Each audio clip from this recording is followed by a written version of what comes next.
Sources telling Fox News a set of gloves have been found about a mile and a half from Nancy Guthrie's home. Investigators have not yet confirmed they are tied to the Guthrie case, but the gloves are reportedly being tested for a DNA sample, which could crack open the case. He was trying so hard to leave no trace behind. He was in there 40 plus minutes.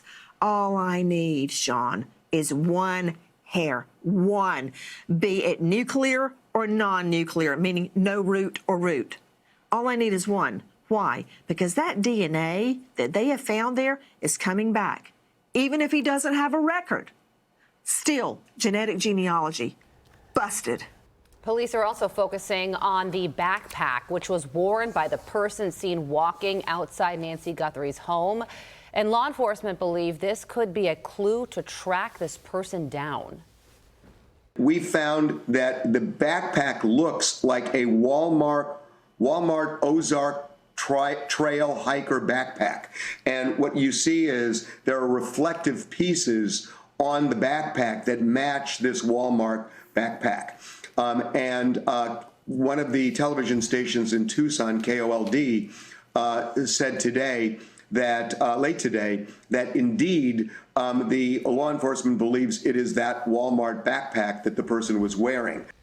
An extensive search was conducted along the roadways in the Catalina Foothills and leading out of the Tucson area. Investigators were also seen returning to the home of Annie Guthrie, Nancy's other daughter, as the investigation enters day 12. Police say they've received over 18,000 tips since the 84-year-old Nancy Guthrie's disappearance. Charles Marino is a former Secret Service Supervisory Special Agent and Sentinel Security Solutions CEO and joins us now. Charles, thank you so much for joining us. Let's start off with this black glove that could be absolutely unrelated to this case, or it could be critical. But of course, investigators are taking it seriously because the person seen in that security footage was wearing one. So how is this glove being treated right now? And if DNA is found on it, what happens next? Yeah, well, could potentially be a huge find down to good old police work, canvassing the immediate area and potential routes of escape that this suspect could have taken. So, of course, we're hoping for things like DNA evidence. There will also be a canvass of local stores that sell those types of gloves. Remember, police are now also armed with that video evidence. AI plays a significant role in the state of security technologies in this day and age. So you heard like a Walmart brought up regarding a possible location where that backpack could have been purchased. They will take that photo and those videos and they will literally drop them into the surveillance detection systems of those large stores. And if there's a match, anything that is common, like a gait or a pair of sneakers or pants, that will all populate, and that will lead investigators down some different roads, hopefully closer to a suspect. If the DNA comes back, then it will significantly narrow the field. If it's somebody that hasn't been arrested previously, then yes, things like genealogy services will be queried to see the familial relationship possibly to this suspect. We'll get back to the backpack in just a moment, but going to the gloves again.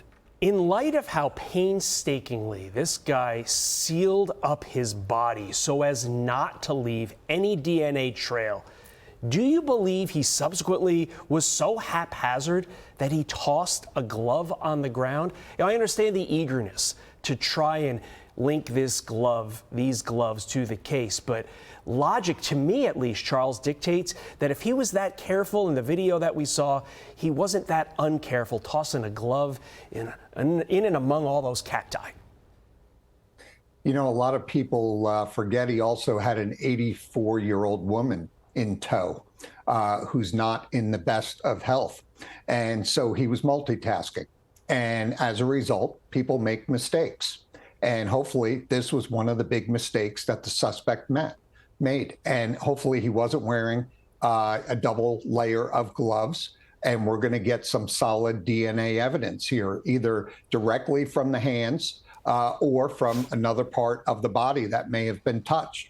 So, it could have been sweat. It could be a piece of skin. It could be a hair fiber. It could be anything. So I think at this state of the investigations, there's going to be ups and downs for sure. Hopefully this is going to be an up and get them closer to a resolution. Well, we also mentioned that investigators have received 18,000 tips since Nancy Guthrie's disappearance, and a lot of those came in since they released this surveillance video that we're watching right now on Tuesday. And of course, that's the goal, but also it presents a problem just because of the sheer volume. So how do investigators know where to start?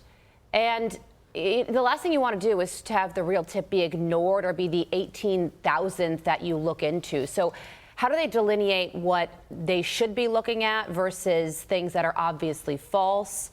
Bring us some information on that.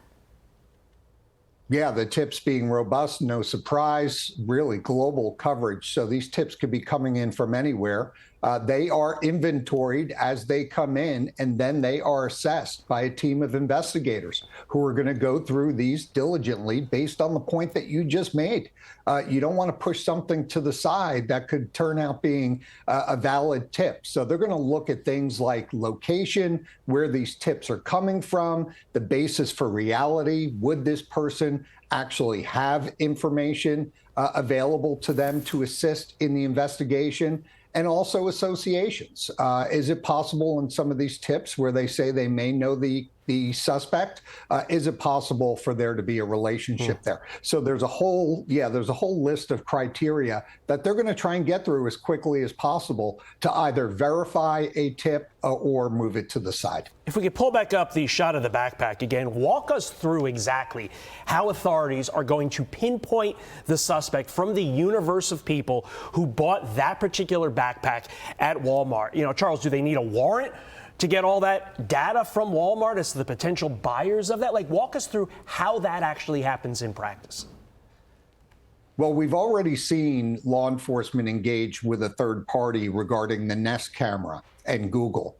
I can guarantee you that there was some paperwork that exchanged hands in that incident via subpoena or a search warrant.